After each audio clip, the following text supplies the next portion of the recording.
Hi, I'm Bruce Peterson from SailWorks, and today I'm going to show you how to set up and tune a flyer sail for foiling. Got a 7.0 flyer here. First time you rig a sail, a cam sail like this, you're going to have to set the cambers. So we'll do that really quick. You have to rig the sail, and tension the battens, and then check the fit on the mast sleeve. So sliding the mast in, I'm going to hit the cambers, come out through the bottom part of the opening, and back into the top again, hitting the cambers. You want to keep the cams on the mast.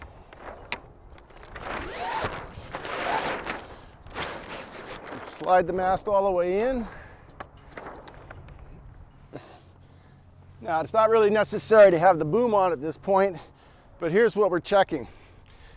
The batten tension only tensions out to the back of the cam stop.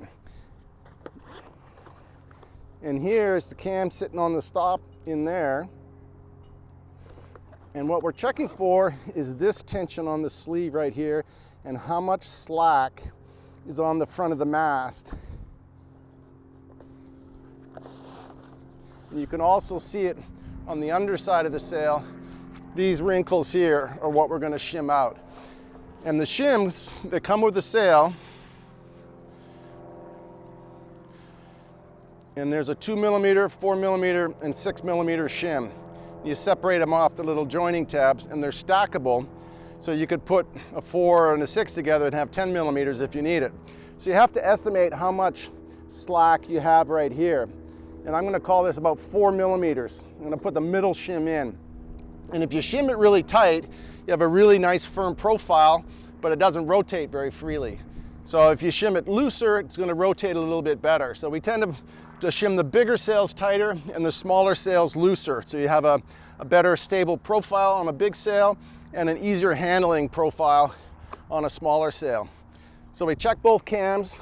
Going to need a 4 there. Probably also a 4 here. So now you have to take the whole sail apart, put your shims on, and then once you've done that once, then you're set and good to go unless you change masts.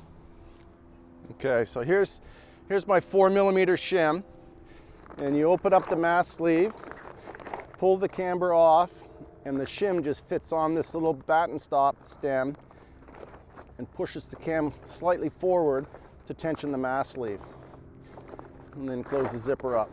And once that's set, you're never going to touch that again unless you change to a different mast that might be a different diameter.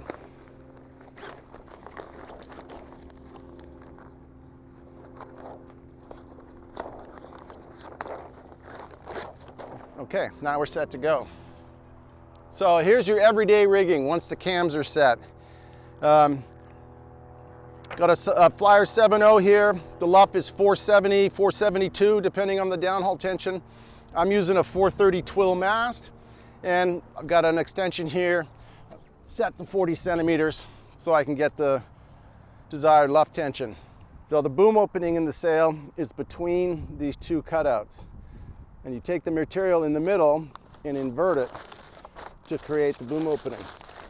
We make the sail this way because this back flap helps restrict water entry into the mast sleeve. Slide it to the top.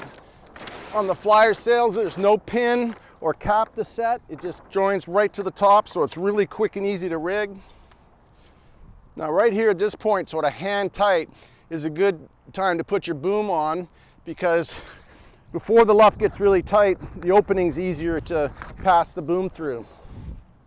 Now we're going to downhaul. We've got a tuning mark up there on that first mini batten, that little red half cog. And we're going to pull the downhaul till the looseness comes into that mark. Right about there. So what I'm looking at is the looseness coming up to this mark right here. You got a little bit of range before and after that mark, but that's a good all-around setting right there. I'm going to set up my adjustable outhaul. I'm a big fan of adjustable outhauls. It's like a gearbox for the sail. Only takes a second to set up, and it gives you the ability to vary the depth of the sail on the fly. So I've set my boom. I've got enough boom length here. I can pull the sail flat, or I can release it and have a little bit more depth. Last thing is going to tension up the battens. These small little wrinkles across the batten pockets you can get out with batten tension. Couple turns. Rigged and ready to go.